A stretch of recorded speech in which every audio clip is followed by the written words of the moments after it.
क्या कर रहे हो बच्चों? नाना जी, मैं वार्षिक उत्सव के लिए आशु भाषण की तैयारी कर रही हूँ। नाना जी, मैं कविता पाठ की तैयारी कर रहा हूँ। और मैं वाद विवाद प्रतियोगिता की तैयारी कर रही हूँ। बहुत अच्छे। बच्चों, ये सब मौखिक अभिव्यक्ति के अंग हैं। इनके लिए लिखित की जगह कुछ बातों को ध्यान में रखकर मौखिक रूप में अभ्यास करना चाहिए। मैं बताती हूँ कि मौखिक अभिव्यक्ति में कौन कौन से विषय आते हैं और उनका अभ्यास किस प्रकार करना चाहिए। आज सार्वजनिक जीवन में सफलता प्राप्त करने का मूल मंत्र भी भाषा का प्रभावशाली प्रयोग है। भाषण हो या वार्तालाप, साक्षात्कार हो या कोई प्रस्तुति, एक कुशल वक्ता अपनी भाषा के प्रभाव से ही लोगों को प्रभावित करने में सफल होता है और आगे बढ़ता है। अतः मौखिक अभिव्यक्ति में कुशलता प्राप्त करना अत्यंत आवश्यक है। इसके लिए विद्यार्थियों को अपने भीतर सरल भाषा में अपने विचार व्यक्त करने की क्षमता, शुद्ध एवं स्पष्ट उच्चारण करते हुए भावानुकूल आरोह व अवरोह के साथ वार्तालाप कर सकने की योग्यता विकसित करनी चाहिए। शब्दों की अभिवृद्धि के साथ साथ अर्थ को समझते हुए उनका प्रयोग करने की क्षमता, अवसरानुकूल भाषा का प्रयोग करने की निपुणता, पूर्ण आत्मविश्वास के साथ अपनी बात रख सकने की कुशलता विकसित करने के प्रयास भी करने चाहिए। मौखिक अभिव्यक्ति के अवसर अनौपचारिक और औपचारिक दोनों हो सकते हैं। अनौपचारिक मौखिक भाषा व्यवहार में आपसी वार्तालाप, पूछताछ और आदेश निर्देश देना आते हैं। औपचारिक मौखिक अभिव्यक्ति का संदर्भ स्कूल, बाजार, कार्यालय, विशिष्ट अवसर आदि होते हैं, जिनमें अभिव्यक्ति के अनेक रूप हो सकते हैं। वाचन, कविता पाठ, कहानी या घटना वर्णन, भाषण, आशुभाषण, वाद विवाद, समाचार वाचन, संवाद और अभिनय उद्घोषणा आदि। इनका संक्षिप्त परिचय इस प्रकार है। सस्वर वाचन गद्य। माध्यमिक स्तर तक गद्य का सस्वर वाचन मौखिक कार्य का प्रधान अंग है। विद्यालय में अनेक ऐसे अवसर आते हैं जब छात्र गद्य अनुच्छेदों का मौखिक रूप से वाचन कर सकते हैं। सस्वर वाचन में निम्नलिखित बातों का ध्यान रखना चाहिए। गद्यांशों को पहले से ही पाठ्य पुस्तकों अथवा अन्य स्रोतों से चुनकर रखना चाहिए। गद्यांशों को कंठस्थ भी किया जा सकता है। नाटकीय और भावात्मक अंश ही वाचन के लिए अधिक उपयुक्त होते हैं। इन अंशों के वाचन में भावानुकूल वाणी का ही प्रयोग करना चाहिए। वाचन में उच्चारण की शुद्धता, उचित स्वराघात, ध्वनियों का आरोह अवरोह तथा विराम चिन्हों का ध्यान रखते हुए अभ्यास करना चाहिए। कविता पाठ। मौखिक अभिव्यक्ति में कविता पाठ या वाचन का महत्वपूर्ण स्थान है। छात्रों को स्कूल में कविता पाठ के अनेक अवसर उपलब्ध होते हैं। इसके लिए विभिन्न विषयों की कविताओं को पहले से ही चुनकर रखना चाहिए। इस संदर्भ में शिक्षकों की सहायता लेनी चाहिए। कक्षा में अथवा सामूहिक कार्यक्रमों में कवि दरबार व अंताक्षरी का आयोजन किया जाना चाहिए। कवियों के अनुरूप भाव भंगिमा प्रदर्शित करने तथा वेशभूषा धारण करने से कविता पाठ में प्रभाव उत्पन्न हो जाता है। इस प्रकार के आयोजनों में भाग लेने से छात्रों को मौलिक रचना की प्रेरणा मिलती है।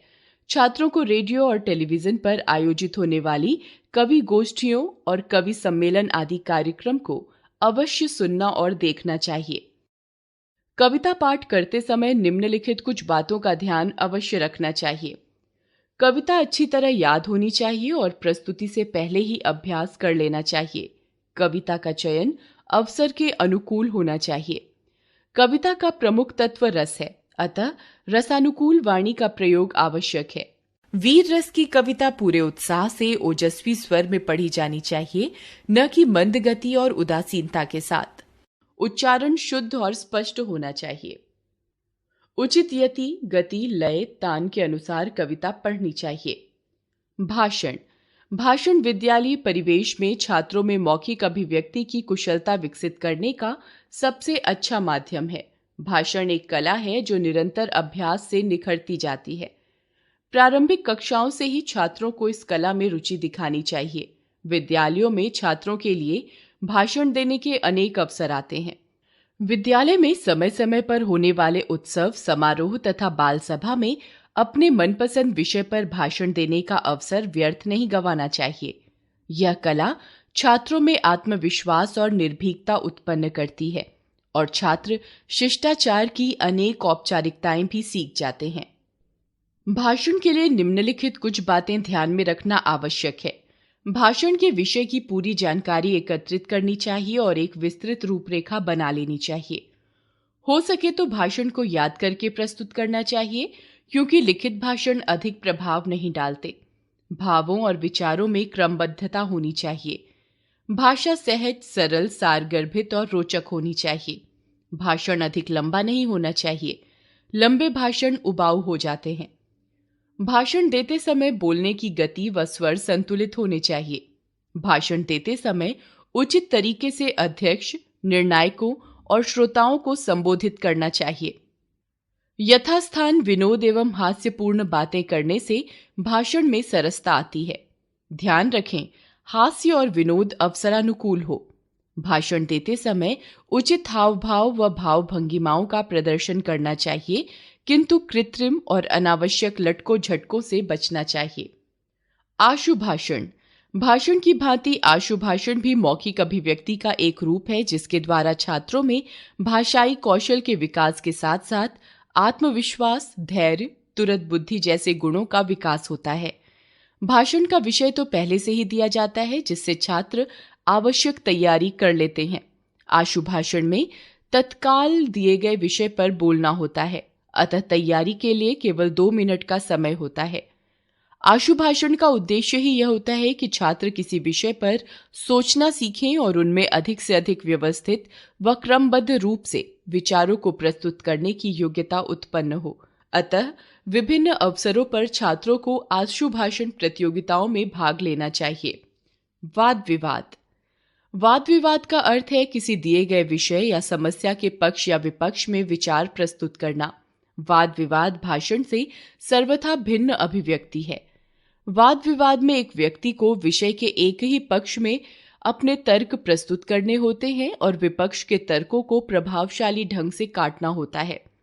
विद्यालय में होने वाली वाद विवाद प्रतियोगिताओं की तैयारी पहले से ही लिखित रूप में कर ली जाती है। फिर भी अपेक्षा यह रहती है कि वक्ता अपने से पहले के वक्ताओं द्वारा दिए गए तर्कों को न दोहराए और अपना पक्ष प्रस्तुत करते हुए विपक्षी वक्ताओं के तर्कों का तत्काल और सटीक उत्तर दे। वाद विवाद प्रतियोगिता में छात्रों को निम्नलिखित मुख्य बातों का अवश्य ध्यान रखना चाहिए।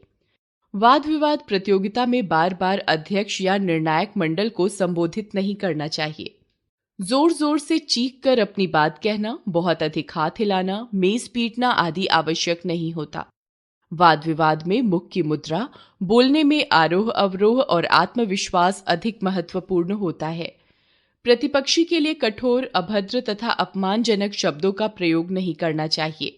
विषय के विवेचन, विश्लेषण से ज्यादा तर्कों पर ध्यान देना चाहिए। समय सीमा का विशेष ध्यान रखना चाहिए। वक्तव्य की समाप्ति किसी सूक्ति, काव्य पंक्ति आदि द्वारा करने से अच्छा प्रभाव पड़ता है। अपने पक्ष का समापन स्वाभाविक रूप से धन्यवाद के साथ करना चाहिए। कहानी कहना या सुनना। बच्चे बड़े सभी कहानी सुनने में रुचि रखते हैं। कहानियां जीवन के विविध रूपों को मानवीय पृष्ठभूमि में प्रस्तुत करती हैं। कहानी कहना एक कला है। कुछ प्रयास व अभ्यास से यह कला सीखी जा सकती है। कहानी कहते समय निम्नलिखित बातों का ध्यान रखना चाहिए। कहानी की भाषा सरल, मुहावरेदार और आपसी बोलचाल की होनी चाहिए। कहानी कहने का ढंग अभिनयात्मक होना चाहिए, जिससे सुनने वाले की रुचि बनी रहे। घटनाओं में क्रमबद्धता और रोचकता होनी चाहिए, उलझाव नहीं। कहानी के वर्णन और संवाद दोनों में संतुलन होना चाहिए। ऐसी कहानी का चुनाव करना चाहिए जिसका कोई न कोई उद्देश्य अवश्य हो। कहानी का संदेश घटनाओं के माध्यम से स्वयं ही व्यक्त होना चाहिए। उसे बताने या कहने की आवश्यकता नहीं पड़नी चाहिए। समाचार वाचन। आज के युग में समाचार पत्रों का विशेष महत्व है। छात्रों के व्यक्तित्व के विकास के लिए आवश्यक है कि उन्हें देश विदेश की घटनाओं की जानकारी मिलती रहे। प्रायः सभी विद्यालयों में प्रार्थना सभा में प्रतिदिन मुख्य समाचारों का वाचन होता है। इससे समाचार वाचक की मौखिक अभिव्यक्ति की कुशलता तो बढ़ती ही है, साथ ही श्रोता छात्रों का ज्ञानवर्धन भी होता है। इसके अतिरिक्त छात्रों में स्वतंत्र रूप से समाचार पत्र पढ़ने की रुचि भी जागृत होती है। समाचार वाचक को प्रभावशाली ढंग से प्रस्तुत करने के लिए इन बातों पर ध्यान देना चाहिए। ऐसे समाचारों का चयन किया जाना चाहिए जो छात्रों की जानकारी के लिए आवश्यक हो। समाचारों का संक्षिप्त रूप प्रस्तुत करना चाहिए। समाचार वाचक की आवाज ऊंची, स्पष्ट तथा उच्चारण शुद्ध होना चाहिए। समय समय पर संपादकों की टिप्पणियों और लेखों का भी चयन समाचार वाचन के लिए करना चाहिए। समाचार पढ़ने की गति संतुलित होनी चाहिए तथा विराम चिन्हों का ध्यान रखना चाहिए ताकि अर्थ ग्रहण करने में सरलता हो। इस कला में दक्षता प्राप्त करने के लिए छात्रों को रेडियो और टीवी से प्रसारित होने वाले समाचारों को ध्यानपूर्वक सुनना चाहिए और उनके वाचन का स्वयं अभ्यास करना चाहिए। संवाद और अभिनय। संवाद और अभिनय मौखिक अभिव्यक्ति की कुशलता विकसित करने के महत्वपूर्ण माध्यम हैं। इनके द्वारा छात्रों में आत्मविश्वास उत्पन्न होने के साथ साथ निरीक्षण एवं पर्यवेक्षण की योग्यता भी विकसित होती है। माध्यमिक स्तर तक के छात्रों में अभिनय के प्रति विशेष रुचि होती है। स्कूल में विभिन्न अवसरों पर होने वाले नाटक, एकांकी, प्रहसन, झलकियों आदि में अभिनय करने और संवाद बोलने का अवसर छात्रों को प्रायः मिलता है। अतः सभी छात्रों को इनमें बढ़ चढ़कर प्रतिभाग करना चाहिए।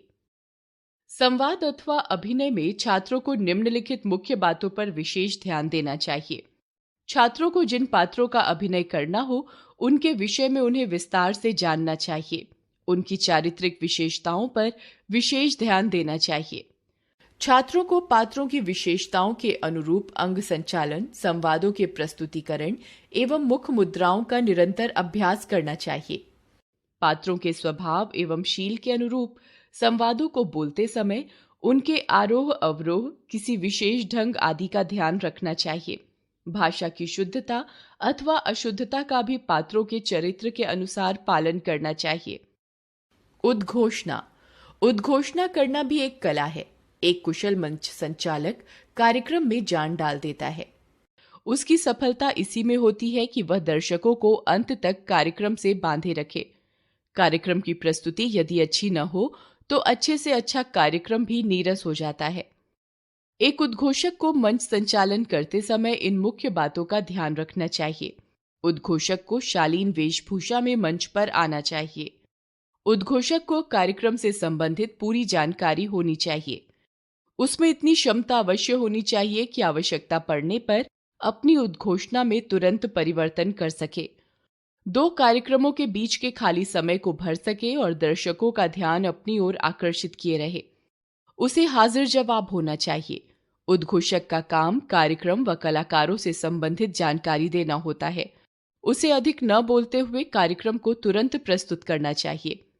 उद्घोषक को अवसरानुकूल अपनी वाणी में उतार चढ़ाव के साथ अपनी मुख मुद्राओं में भावों के अनुरूप परिवर्तन करना चाहिए। उसे अतिथियों के स्वागत में विनम्रता एवं शालीनता के साथ हास्य के कार्यक्रम की उद्घोषणा में हल्की फुल्की भाषा और गंभीर विषयों में गंभीर शब्दों का प्रयोग करना चाहिए।